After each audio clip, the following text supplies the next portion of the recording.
वक्फ संशोधन bill pass होने के बाद कहीं खुशी है तो कहीं गम है। और हमारे साथ बातचीत करने के लिए मौजूद हैं अरे श्रीमती जी, कुछ तो सस्ता लो, बचत करो। नहीं श्रीमान जी, सब बढ़िया लो, रहने दीजिए। इसमें क्या खास बात है? थोड़े में ज्यादा स्वाद, यही तो है इसकी खास बात। वाओ मामा, क्या स्वाद है। अरे मेरे राजा, वरिष्ठ अधिवक्ता, सुप्रीम कोर्ट के अधिवक्ता हैं फराह फैज जी, जो कि 3 तलाक की लड़ाई भी इन्होंने बहुत लड़ी थी और उसके बाद कहीं ना कहीं 3 तलाक कानून भी देश के अंदर बना था।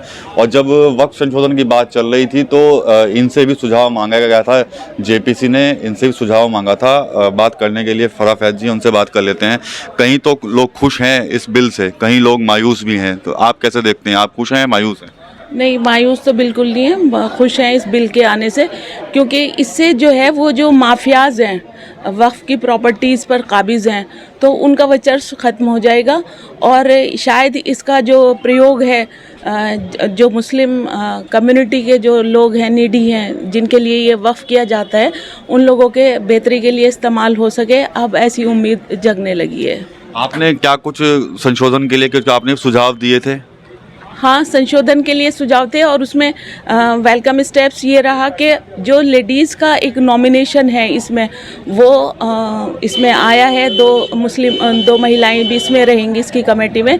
ये सबसे अच्छी बात है और मेरे लिए फ़ख्र की भी बात है कि ये वाला जो सजेशंस था वो एज इट इज़ बिल में रहा है।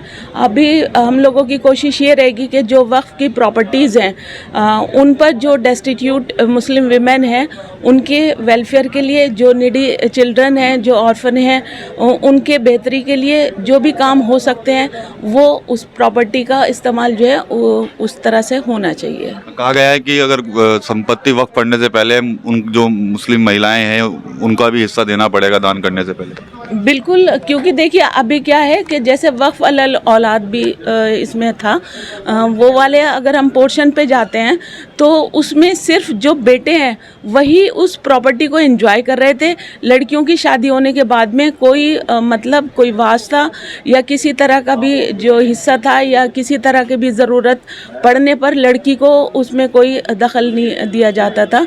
इवन जैसे लड़की की शादी हो गई, लड़की की शादी होने के बाद अगर उसकी ससुराल में उसको कोई प्रॉब्लम हुई, फेस करनी पड़ी और वो वापस से मायके में आती है, तो वो उसको ये कहा जाता है कि ये भाई के ऊपर बोझ है, भाई उसका खर्चा उठा रहे हैं, जबकि भाई लोग जो हैं वो वक्फ की प्रॉपर्टी को एंजॉय कर रहे होते हैं। तो लड़की का भी तो उतना ही राइट हुआ ना जितना लड़के का हुआ वापसी आने पर। तो वो चीज़ें लड़कियों को नहीं मिलती थी, आज वो चीज़ें साकार हो जाएंगे। और अवेयरनेस इस बिल के आने से ये इतनी ज़्यादा चर्चा परिचर्चा हुई है, तो मुस्लिम समुदाय में भी एक अवेयरनेस आया वक्फ को लेकर के। उन लोगों ने भी समझा कि वक्फ की प्रॉपर्टी क्या होती है, हमारे क्या राइट्स हो सकते हैं, हम किस तरह से इस प्रॉपर्टी को जो है वो बेनिफिट्स ले सकते हैं। ये सब चीज़ें आज मुस्लिम को समझ में आ रही हैं, गैर मुस्लिम तो दूर की बात है, ये मुस्लिम को भी नहीं पता था कि वक्फ की प्रॉपर्टी से हम अपने किस तरह से हम बेनिफिट्स ले सकते हैं।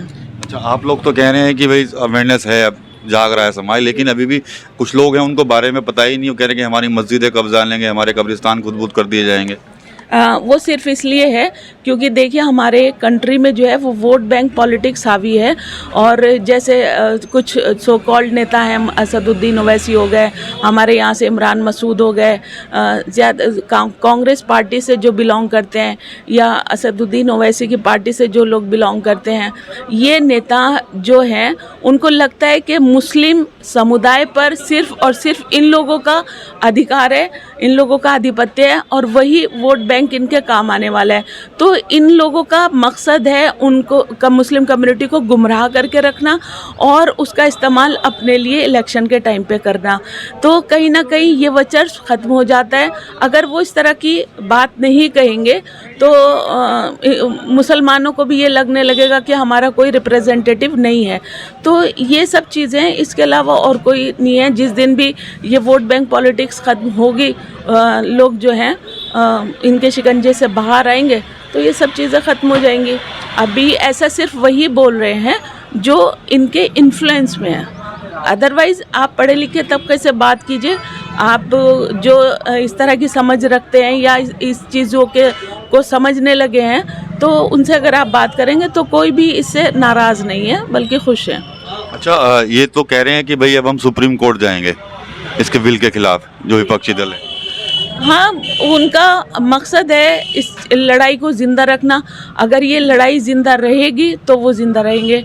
अगर वो इस तरह से सरेंडर कर देंगे सरकार की चीज़ों के सामने, तो मुझे नहीं लगता कि फिर उनका वजूद भी कायम रहेगा। तो ये अपना वजूद बचाने की लड़ाई लड़ते हैं। ये मुस्लिम के अधिकारों की लड़ाई नहीं लड़ते। ये सिर्फ अपनी दुकान को बनाए रखने के लिए, उसको बचाए रखने के लिए लोग बोलते हैं। और फराह फैजी, आखिरी सवाल, कम शब्दों में आप मुस्लिम समाज को क्या कुछ संदेश देना चाहती है वक्फ को लेकर? जो उनके दिमाग में जो चीज़ चल रहा है उसको, किस शंका को कैसे दूर करेंगी आप? देखिए, बिल्कुल भी घबराने की ज़रूरत नहीं है इसमें, क्योंकि जो वक्फ की प्रॉपर्टीज़ थी, वक्फ पे जो चीज़ें बनी हुई हैं वो एज इट इज़ रहेंगी, बल्कि उनका रख रखाव, उनका जो सुपरविज़न है वो और बेहतर तरीके से होगा, क्योंकि इसमें जो सर्वे का अधिकार जो है वो कलेक्टर को दे दिया गया है, पहली बात। दूसरी बात, जो आपके बीच की जो महिलाएं हैं वो इसमें रिप्रेजेंटेटिव रहेंगी, तो आपकी बात वहाँ तक पहुँचेगी। अभी तक तो सिर्फ माफियाज का कब्ज़ा था। मुस्लिम समुदाय को ये समझना चाहिए कि आप माफियाज के चंगुल से निकल करके सरकार के संरक्षण में आ गए हैं। तो कहीं ना कहीं जैसे और सब योजनाओं का और सब चीज़ों का बेनिफिट आपको बिना किसी भेदभाव के मिल रहा है, तो वक्फ का भी जो है वो बेनिफिट आप तक पहुँचेगा, ना कि माफियाज तक। तो ये एडवोकेट फराह फैज़ थी। साफ तौर पर एक संदेश भी इन्होंने दिया है मुस्लिम समाज को कि घबराने की ज़रूरत नहीं है। वक्फ बिल जो है वो उस पर सीधे तौर पर कह रही हैं कि माफिया के चंगुल से निकलकर अब ये सब चीज़ें जो है वो सरकार के संरक्षण में आ रही है, इसलिए किसी को घबराने की ज़रूरत भी नहीं है।